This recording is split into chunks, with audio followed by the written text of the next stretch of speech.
Go! Hello guys, magandang umaga guys. Dito na tayo ngayon sa Pinipisanan Falls. It takes an hours papunta dito by riding a boat or through stream. And then dumaan tayo dito guys sa ilog kasi mas malayo kung doon tayo dadaan sa taas, sabi ng ato na kasamahan. So mga madaming matarik na bato yung dinaanan namin. Lumangoy kami sa tubig.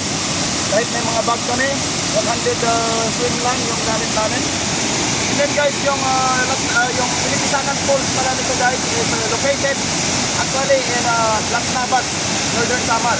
And doon kami dumaan kanina sa San Jorge, Western Samar para malapit yung daanan. And then kung doon tayo Las Navas guys, it takes 15 hours going here sa Pinipisanan Falls. Itong falls pala guys is multi-layer cascading falls which is located in Las Navas, Northern Samar.